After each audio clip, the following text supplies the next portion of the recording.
My friend mentioned to me that something along the lines of, did you know you could get free college based on a test score?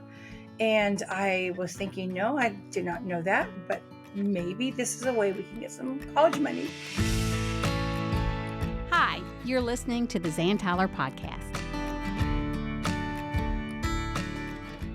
When my family started our homeschooling journey, there were so many decisions to make, but one of our best decisions was choosing to use BJU Press Homeschool. I've never seen my kids so excited to get textbooks before. I'm amazed by how interesting and interactive the lessons are. My kids actually look forward to them. We use the online video lessons for all our courses, but I know some families choose to teach from the textbooks. What I love is that I can trust BJU Press to uphold our values. The Bible and biblical principles are woven throughout each subject. I'll admit, I was a bit nervous when I started homeschooling, but I've found a wonderful online community of other BJU Press homeschool families and consultants. The Homeschool Hub also makes my job easier. I can set up our schedules and rearrange them with just a few clicks. On the dashboard, I can see each of my kids' progress, and the assignments page shows me quickly what's ready for me to check or grade. I'm glad my son's biology assignments are automatically graded. BJU Press Homeschool has given us the tools and confidence to homeschool our children. For more information, do what I did and visit the BJU Press Homeschool website or talk with your local HomeWorks consultant. Hi, everybody, and welcome to the Zan Tyler podcast, where our goal is to help you thrive on your homeschooling journey. Let me take just a minute to ask you to please subscribe to this podcast wherever you listen. And if this podcast has been encouraging to you, please leave us a review on Apple Podcast. Each review really helps us. We're available on YouTube now, where you can actually watch our amazing guests, and be sure to follow us on Facebook and Instagram as well. So have you ever wondered how you will pay for college? Well, worry no more. Our guest today is Jean Burk.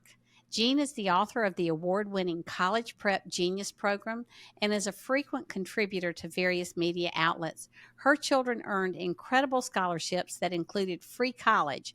She has taught thousands of students around the world how to use the SAT, ACT, CLT, and she is a sought-after speaker who equips and educates family on college prep and scholarships. She's also a homeschool mom, so stay tuned. I think you'll really be encouraged. So, Jean, welcome. It's so great to have you with us. Zan, thank you so much. I think both of us are kind of winding down from the conference season, so it's actually nice to be home, sleeping in my own bed, sitting in a chair, not on an airplane. So thanks for having me. Yes, it is nice. Travel can really be fun, but after several months in a row, it can really be wearing as well. Yes. So Jean, let me ask you to tell us about your family and your homeschooling journey, how you got into homeschooling. Well, it was really interesting because when Jim and I got married, as believers, we always thought, well, we'll put our kids in. We have kids one day, we'll put them in private school, Christian school. Seemed to be the thing that you would do because we both went to public school. And my son was about 6 months old, and my husband came home. He would go to a study group with one of the guys at his job to this lady who taught about liberty, and they were a homeschooling family. And he comes home and says, hey, we're going to homeschool. And I was like, okay, what's that? And so I had a lot of time to think about it because he was only a baby, and the only real outlet that I had was my church. And so for several years, I just took that time to look at other kids, like teenagers and young middle schoolers, to kind of see what they were like. And I observed kids from both public and private school.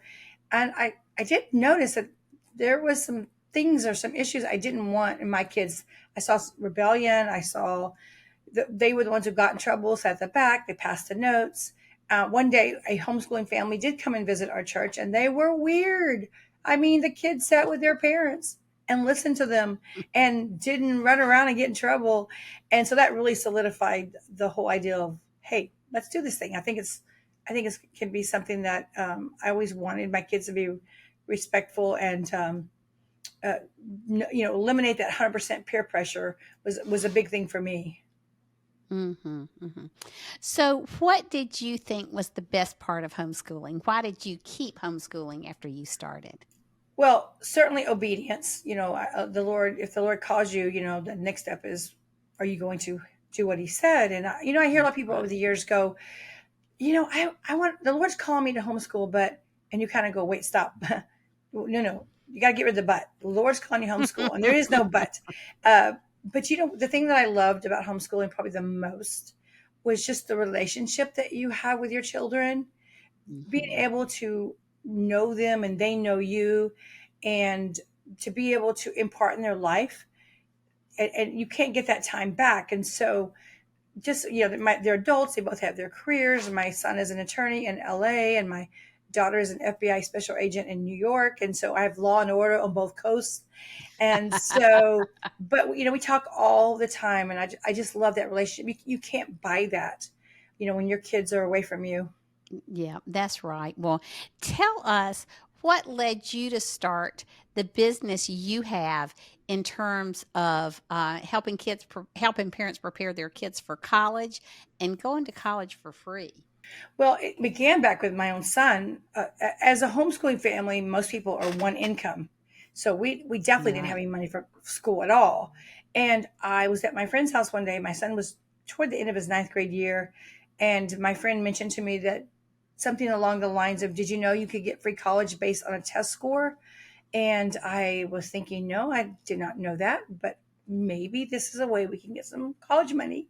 So with my son Josh, it was very helter skelter. We didn't know what we're doing. We bought some books at the store. We took a couple local classes.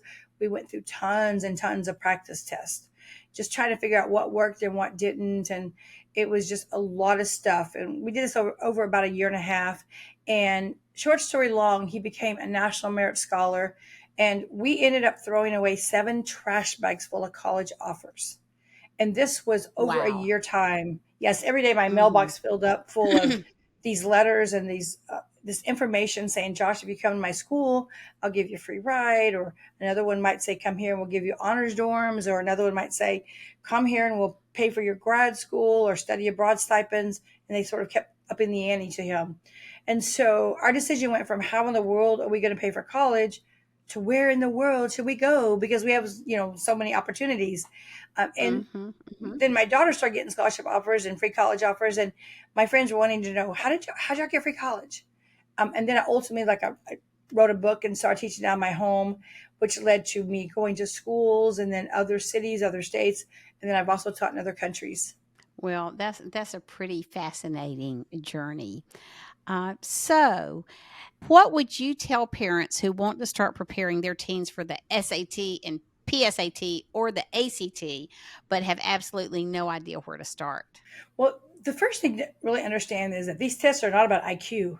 They're not about how smart you are, and not that parents, kids that are listening aren't smart, but valedictorians bomb these tests all the time because it's a different skill set that's not taught anywhere. Mhm, mhm. They're basically just logic tests, and the questions can be purposely misleading, and the wrong answers can be very appealing. And so, this is why you've got even top 10% of schools, getting test scores back that don't reflect their GPA.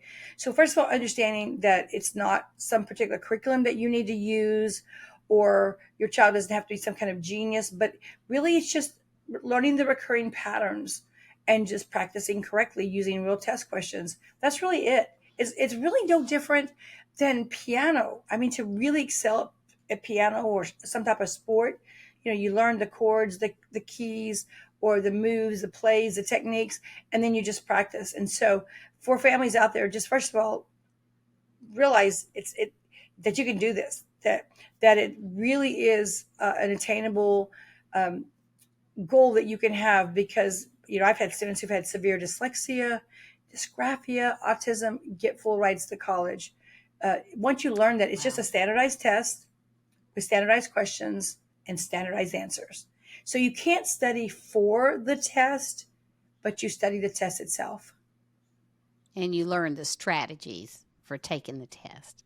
You do. So, when is the optimal time for a student to begin studying for the test, and is it possible to start too early? Absolutely not. I have sixth graders who do my program. Of course, not all sixth graders are ready. So don't feel like you sixth grader Right. has to do it, but I have a good amount of seventh Right. graders and definitely eighth grade and above. The sooner you start, the more time you have to improve because you cannot get that time back. And as kids get older, they're going to get busier. Once you enter into high school, Right. you're taking on probably more school, more homework, maybe a part-time job, maybe you play outside sports, club, churches, school.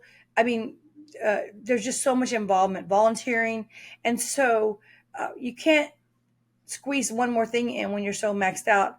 It's a lot harder. Now, I've had kids certainly do things in a short amount of time, when they're really waiting to the last minute, which a lot of parents don't know how important these tests are, but they can still do well, but it does Right. put a lot of Right. pressure on them.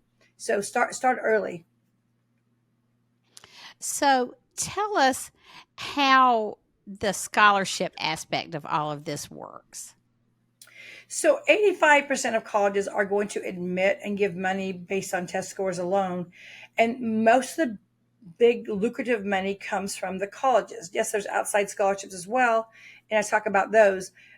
But scholarship money is tied directly to your test score because what it does is a high test score elevates the rankings of the college. So it makes the colleges look better. And so when the colleges look better, they get more funding and they're willing to roll out that red carpet and give families all kinds of money, students all kinds of money because they're a business and they want to attract the best students. And one of the things is when your students come in with high scores and get lots of money, it Mhm. brings on all these students who can pay full sticker price because those students who that have the money or they're willing to go into debt over college, they want to go to higher ranking colleges. And so the colleges can attract those students or they can attract athletes who are very talented who only need the bare minimum to get in, which of course is going to drop their ranking. So they're out looking for the students with a higher score and they're willing to reward them with lots of benefits, including free college. So, what kind of SAT score and ACT score are you looking for as a student looking for to qualify for free rides to these Ivy League type schools? Well, and I get asked all the time, what is a good SAT score? And I'm like, the one that gets you what you want. It's Yeah. it's very Okay. it's very relative to the college. So, for Right. example, like the Alabama State to get anywhere from full tuition up to full ride plus, which could be extra perks. I think it's a 25 ACT and a 1240 25 ACT, about a 1240 SAT. So that's not high, but another school might be Mhm. 1328 or it's going to vary depending on the school. Most colleges Okay. will have it listed on their site. So I always Okay. encourage families to go to their website of colleges you're considering and just they'll list their what is the score they need to get in, what is a score to get a partial or half or even a full scholarship.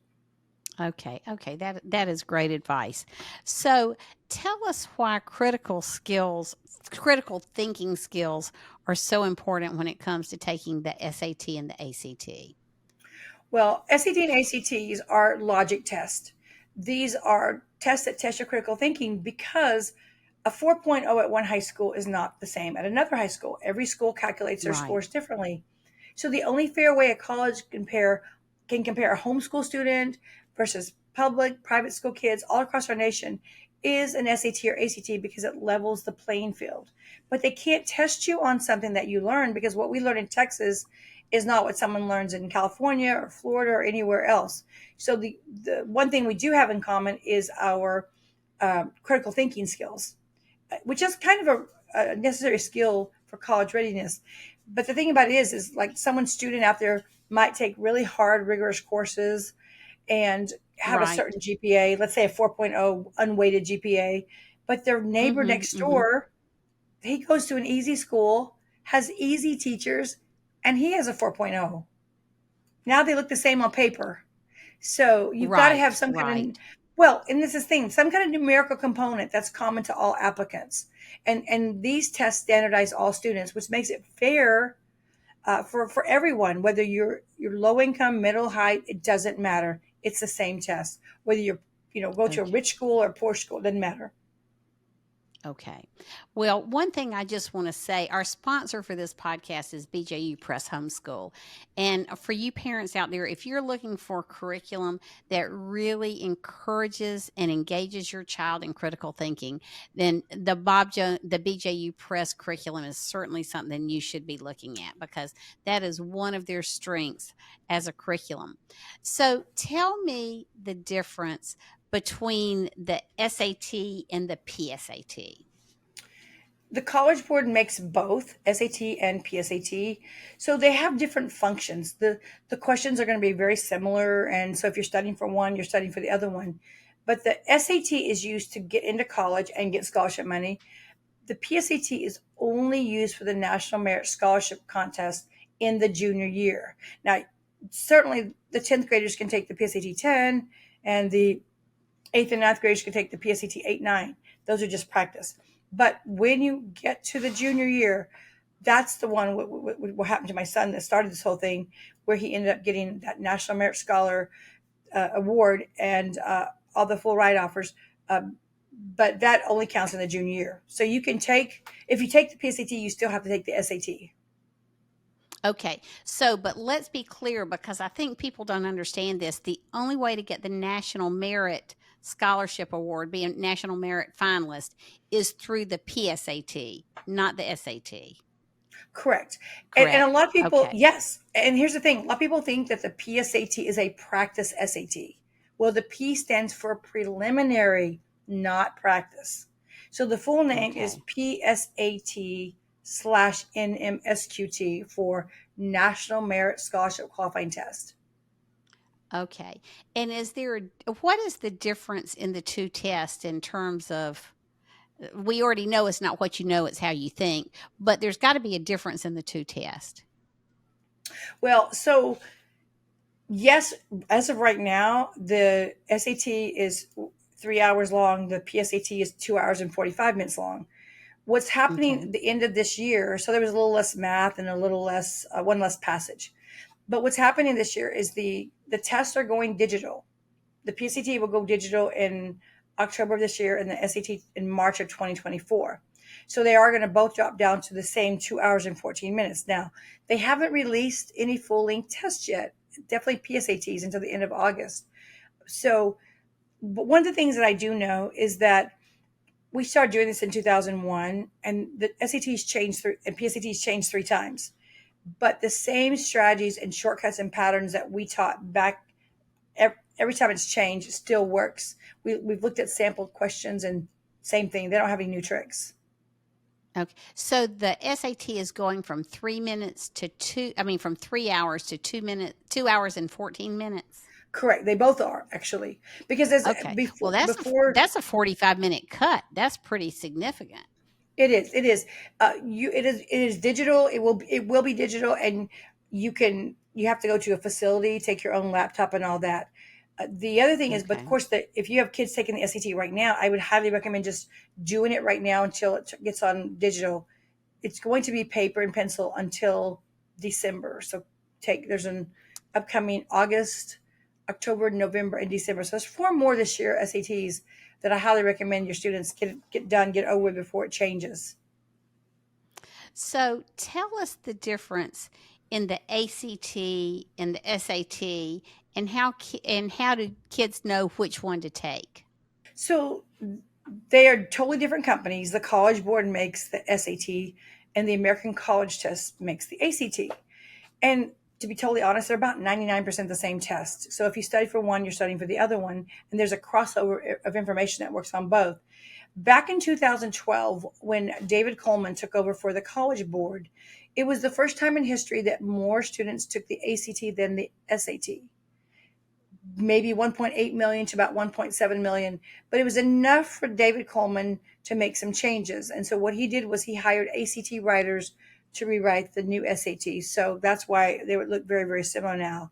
And so when a company wants to sell you an SAT program and an ACT program and a PSAT program, that's a huge red flag, because they're pretty much all very similar as far as a standardized test. And you can use the same, like I said, test taking techniques to work on both tests. Okay, that's very interesting. So here is something that I do. I started a state organization called the South Carolina Association of Independent Homeschools, and so it's still going, and I'm still on the board. We have a high school program, and we have met with all the college admissions personnel in our state, so they're familiar with our transcripts. We worked hard to have our students qualify for the same state scholarships that public and private school kids get. And so we really encourage our students to, the ones that are college bound, to work on the SAT. And so we keep hearing these rumors that, oh, the SAT is going away because it's not fair in terms of diversity issues and all these other things. And so I'm assuming people are saying that about the ACT as well, and the PSAT. So is that a rumor? Is there any merit to that? Can you kind of shed some light on that for us? Absolutely. And I hear this all the time. So, first of all, BC before COVID, um, there were about there were about 15% of schools that were quote unquote test optional. The interesting thing about those schools, they were mainly specialized schools, and most of the kids set their scores in anyways. Now, when you say specialized schools, what do you mean? Well, they weren't necessarily like your normal 4-year university that you could go in and get a lot of different degrees. They were just maybe they honed in on just a few things. But the other Okay. ironic thing about it is some of them created their own test, which was a standardized test. But I want to just Right. really, post COVID era, what happened was, a lot of the colleges, we know that in 2020 they canceled the SATs and ACTs so nobody could take them. And what happened was a lot of the schools were going to stay test optional until 2024. And then last year, something really interesting happened, and that was MIT came and said, you know what, we're done with this no testing. We are going back to it because it was the only fair way to level the playing field for all students, especially students in Interesting. Yep. underserved communities, because these kids didn't have the luxury of spending a lot of money and going to some expensive private school or, prep Right. school. And so Yeah, that's right. once MIT returned, Purdue, it was kind of follow the leader. But now we still have schools. Now this is where you got to be, where families need to be really careful. So the word test optional is a very deceptive word. It doesn't mean test blind. Test optional means a lot of these colleges have what's called a test optional option. And what that means Oh, that's is, interesting. Okay, because yes, that's a big difference in being test it's a optional and test blind. Yes, yes. exactly. And so here's the thing why it's so deceptive. Because let's say a school says, oh, we're test optional, or we have that component. So let's say that maybe they have 1,000 seats to fill, and normally they get 5,000 applications. But all of a sudden they say, Mm-hmm. we're test optional. So now you might get 30,000 applicants, which means multiply 30,000 times $90 in application fee. That's several $1,000,000 that the college just made. Right. And they are able to reject more students because they didn't add any more seats. They still have the same amount of seats. So when they reject Mm-hmm. more students, they seem more selective, a better brand. And so what they found when they did all these studies post COVID on these test optional schools, that the several things happened. They found that the diversity gain was only 1%. The other thing was a lot of people quit the admin staff because it became too overwhelming to try to compare students. There was no way to standardize them. There was one less data Oh, that's point. interesting. Yeah. And Yeah. what becomes unfair and very biased is that if you don't have that one test that everybody, the exact same test everybody takes, now they have to look at essays and resumes, and those become not fair because there's a lot of people who have a lot of money who pay someone to write an essay for their student, or they have spent a lot of Right. money to create a stellar resume. So now that's what becomes unfair. And so Mm-hmm. Mm-hmm. these staff were quitting because they were spending too much time trying to compare students and figure out how can we do that. So what happened was it gives students a false sense of hope, like, oh, they're test optional, so I don't have to go there. I don't have to take a test. But Right. the reason why kids Right. tend, well, and here's the thing, Zan. The reason why kids go to test optional schools is because um, they either don't have a really good score, they don't understand how to take the test, Mhm. Mhm. or they Mhm. just don't want to take the test. And the difference between taking a test and not taking a test on a test optional school is that those who take the test have a 250% chance of being accepted over someone who does not. Oh, Because that is so interesting. the schools are all for themselves. It's WIFM. What's in it for me? And the students who, if they're on the fence about two applications with very similar stats, and one took the SAT and one didn't, or ACT, they're going to always go with the student who's going to make them look good. So that's why you got to be Right. really careful. Well, this is news to me because this is one thing I have never understood, and that's really important for parents and students to know. That's really powerful information, and information is power when it comes to these types of things. So, tell us what the CLT is, Jean. So the CLT Classic Learning Test has been around 2000 since about 2015, and it is a alternative to the SAT and ACT created by Jeremy Tate. He wanted to create a test different than the SAT and ACT. One because crazy, it's been SAT's been around since the 1920s, and the ACT's been around since the 1950s. But he wanted to create a test that would raise the standard and be based more on Western traditions. And so you're going to find passages like from C.S. Lewis, Augustine, Charles Dickens, a lot of the medieval authors, early modern, late modern. So you're going to have probably passages that students are probably more familiar with than some of the other stuff that they write, because SAT and ACT is a race to the bottom, and they're all worried about PC and all that. But so this test came out, and as a matter of fact, what's interesting is it was a very David and Goliath story, because when Jeremy came out with it, everyone was like, yeah, there's no way you can compete against SAT and ACT. But nobody foresaw 2020, when the whole world shut down and the SATs and ACTs were canceled across our nation for the whole year. You couldn't take a test. You couldn't. They had no way to admit and give money. They didn't know how to do that. But every college that knew about the CLT accepted it because it was already remotely proctored, and their enrollment went up 5,000%. So it's a better test. It's still a logic test, but Mm-hmm. it's one that students can take at home. They don't have to go to a facility. And one of the things I want to really encourage families is, similar to the PSAT and MSQT for the junior year, the CLT 10 for the sophomore year is on par with the PSAT. So rising sophomores this coming year can take the CLT 10, and they can, if they get that top 1%, then what happens is they can start getting some major scholarship money and a $2,500 check from the CLT before they become a junior. And it's offered 5 times next year, and they'll take the highest score for scholarships. Wow. And so we have normal colleges.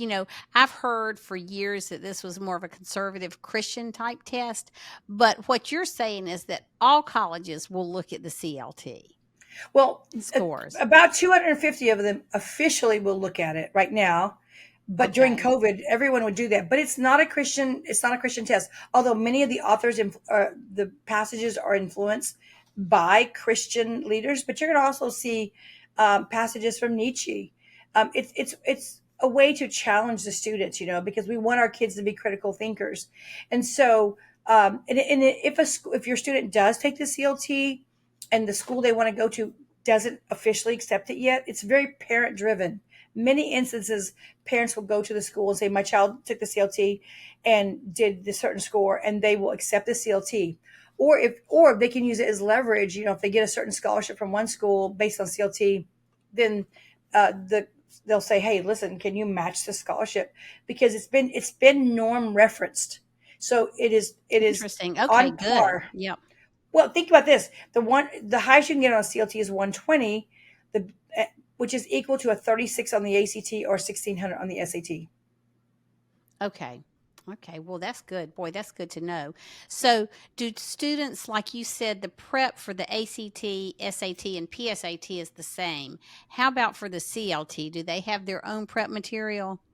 So good question. So many of my students are in the top 1% on the CLT just using my SAT and ACT program. Because again, very Okay. similar strategies, but we have a specific CLT program that has been in the Okay. works for a long time. It'll be out in the next few months, and I'm excited about that. But we are the official test prep for the CLT, so I'm very honored and humbled by that. Oh, that's great. Thanks so much for being a part of the podcast today. We covered so much great information. I hope you'll stay tuned and listen to us next week when we'll move on to part 2. We all want to learn how we can send our kids to college for free. So thanks for being with us. For more information, you can find me at zantyler.com. Until next time, bye.